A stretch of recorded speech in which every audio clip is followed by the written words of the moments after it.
അരനൂറ്റാണ്ടിനിടയിൽ ലോകം കണ്ട ഏറ്റവും വലിയ വിപത്തായിരുന്നു കോവിഡ്-19 മഹാമാരി. 2024 ഏപ്രിൽ 13 വരെ മാത്രമുള്ള വേൾഡ് മീറ്ററിന്റെ സ്ഥിതിവിവര കണക്കനുസരിച്ച് കോവിഡ് വൈറസ് ബാധിച്ച് ഏകദേശം 70,10,681 ആളുകളാണ് മരണപ്പെട്ടിട്ടുള്ളത്. എന്നാൽ കൃത്യമായ കണക്കുകൾ ഇതിലും മുകളിൽ വരും. ലോകത്തെ മുഴുവൻ വീടിനുള്ളിൽ തളച്ചിട്ട കോവിഡ് മഹാമാരി പോലൊരു വിപത്ത് അടുത്ത 10 വർഷത്തിനുള്ളിൽ ലോകത്തെ വീണ്ടും വിഴുങ്ങാൻ ഇടയുണ്ടെന്ന് ആരോഗ്യ വിദഗ്ധർ നേരത്തെ മുന്നറിയിപ്പ് നൽകിയിരുന്നു. ഈ നിഗമനത്തെ ശരിവയ്ക്കുന്ന വാർത്തകളാണിപ്പോൾ പുറത്തുവരുന്നത്. ഹ്യൂമൻ മെറ്റാപ് ന്യൂമോ വൈറസ് രാജ്യത്തുടനീളം പടരുകയാണ് എന്നാണ് വിവിധ ന്യൂസ് ഏജൻസികൾ റിപ്പോർട്ട് ചെയ്യുന്നത്. കോവിഡ് സ്ഥിരീകരിച്ച് 5 വർഷം പൂർത്തിയാക്കുന്നതിനിടെയാണ് ചൈനയിൽ വീണ്ടും വൈറസ് രോഗബാധ വ്യാപിക്കുന്നതായുള്ള റിപ്പോർട്ടുകൾ പുറത്തുവരുന്നത്. അതിവേഗം പടരുന്ന വൈറസിനെ തുടർന്ന് ചൈനയിലെ ആശുപത്രികൾ രോഗികളെ കൊണ്ട് നിറഞ്ഞിരിക്കുകയാണെന്നും സാമൂഹിക മാധ്യമങ്ങളിലെ പോസ്റ്റുകളെ ഉദ്ധരിച്ച് റിപ്പോർട്ടുകൾ പറയുന്നു. ചൈനയിലെ ആശുപത്രികളിൽ മാസ്ക് ധരിച്ച് നിരവധി പേർ എത്തുന്ന വീഡിയോയും പുറത്തു വന്നിട്ടുണ്ട്. ഇനി എന്താണ് ഹ്യൂമൻ മെറ്റാപ് ന്യൂമോ വൈറസ്? ശ്വാസകോശ അണുബാധയ്ക്ക് കാരണമാകുന്ന ഒരു ശ്വാസകോശ വൈറസാണ് HMPV. ഇത് എല്ലാ പ്രായത്തിലുമുള്ള വ്യക്തികളെ ബാധിക്കുന്നു. കൊച്ചുകുട്ടികൾ, പ്രായമായവർ, പ്രതിരോധശേഷി കുറഞ്ഞാൽ ഇവരെയാണ് ഇത് കൂടുതലായി ബാധിക്കുന്നത്. 2001 ഇതാദ്യമായി തിരിച്ചറിഞ്ഞത്. ഹ്യൂമൻ മെറ്റാപ് ന്യൂമോ വൈറസ് സാധാരണയായി ജലദോഷത്തിന് സമാനമായ ലക്ഷണങ്ങൾ ഉണ്ടാക്കുന്ന ഒരു വൈറസാണ്. ചുമയല്ലെങ്കിൽ ശ്വാസം മുട്ടൽ, മൂക്കൊലിപ്പ് അല്ലെങ്കിൽ തൊണ്ടവേദന എന്നിവയാണ് പ്രധാനപ്പെട്ട ലക്ഷണങ്ങൾ. ചില കേസുകളിൽ വൈറസ് ബ്രോങ്കൈറ്റിസ് അല്ലെങ്കിൽ ന്യൂമോണിയ പോലുള്ള സങ്കീർണതകളിലേക്ക് നയിച്ചേക്കാം.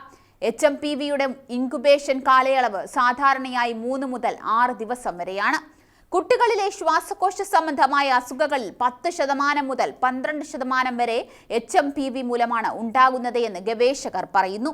5% മുതൽ 16% വരെ കുട്ടികളിൽ ന്യൂമോണിയ പോലുള്ള താഴ്ന്ന ശ്വാസകോശ ലഘുലേഖ അണുബാധ ഉണ്ടാകാം. HMPV ഉള്ളവരുമായി നേരിട്ടുള്ള സമ്പർക്കത്തിലൂടെയോ വൈറസ് ബാധിച്ച വസ്തുക്കളിൽ സ്പർശിക്കുന്നതിലൂടെയോ രോഗം പടരുന്നു. വടക്കൻ പ്രവിശ്യകളിൽ 14 വയസ്സിന് താഴെയുള്ളവരിലാണ് രോഗം കൂടുതലായി കണ്ടുവരുന്നത് എന്നാണ് റിപ്പോർട്ടുകൾ പറയുന്നത്. ഇനി ഇതെങ്ങനെ തടയാമെന്ന് നോക്കാം. കുറഞ്ഞത് 20 സെക്കൻഡെങ്കിലും സോപ്പും വെള്ളവും ഉപയോഗിച്ച് കൈകൾ പതിവായി കഴുകുക. കഴുകാത്ത കൈകൾ കൊണ്ട് മുഖത്ത് തൊടുന്നത് ഒഴിവാക്കുക. രോഗലക്ഷണങ്ങൾ കാണിക്കുന്നവരിൽ നിന്ന് അകലം പാലിക്കുക. ഇടയ്ക്കിടെ സ്പർശിക്കുന്ന പ്രതലങ്ങൾ, ഡോർ നോബുകൾ, കളിപ്പാട്ടങ്ങൾ എന്നിവ വൃത്തിയാക്കുക.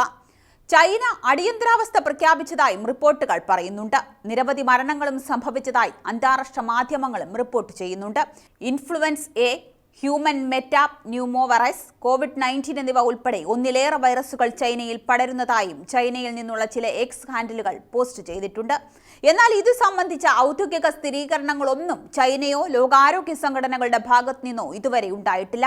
അതേസമയം ഉറവിടമറിയാത്ത ന്യൂമോണിയ കേസുകൾക്കായി നിരീക്ഷണ സംവിധാനം ഏർപ്പെടുത്തിയെന്ന് ചൈനയുടെ രോഗനിയന്ത്രണ അതോറിറ്റി പറഞ്ഞതായും വാർത്താ ഏജൻസികൾ റിപ്പോർട്ട് ചെയ്യുന്നുണ്ട്.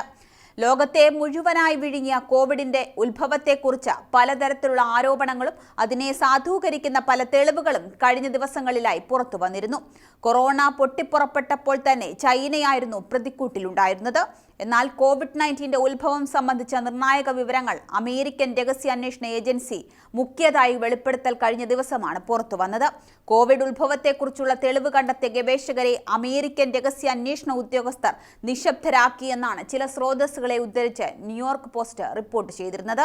അതേസമയം ഈ മാസം ആദ്യം കോവിഡ് വൈറസ് മഹാമാരിയെക്കുറിച്ചുള്ള American Congress select sub committee 520 പേജുള്ള ഒരു റിപ്പോർട്ട് പ്രസിദ്ധീകരിച്ചിരുന്നു.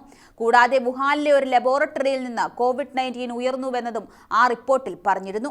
ചൈനീസ് സർക്കാരും അമേരിക്കൻ സർക്കാർ ഏജൻസികളും പകർച്ചവ്യാധിയുടെ ഉത്ഭവത്തെക്കുറിച്ചുള്ള വസ്തുതകൾ മറച്ചുവെക്കാൻ ശ്രമിച്ചുവെന്നാണ് ഈ റിപ്പോർട്ട് അവകാശപ്പെടുന്നത്. കൂടാതെ നേരത്തെ കോവിഡ് മഹാമാരിയുമായി ബന്ധപ്പെട്ട വിവരങ്ങൾ മറച്ചുവെക്കാൻ ബൈഡൻ ഭരണകൂടം സമ്മർദ്ദം ചെലുത്തിയിരുന്നതായി മെറ്റ CEO മാർക്ക് സക്കർബർഗിന്റെ ചില വെളിപ്പെടുത്തലുകളും ചർച്ചയായിരുന്നു. എന്തായാലും രോഗലക്ഷണങ്ങൾ കുറയ്ക്കുക മാത്രമാണ് ചെയ്യാൻ സാധിക്കുക. ഇതിന് വിശ്രമം അത്യാവശ്യമാണ്. ഒപ്പം പനിയും ശ്വാസമുട്ടലും വേദനയും കുറയ്ക്കാനുള്ള മരുന്നുകൾ ഉപയോഗിക്കാം.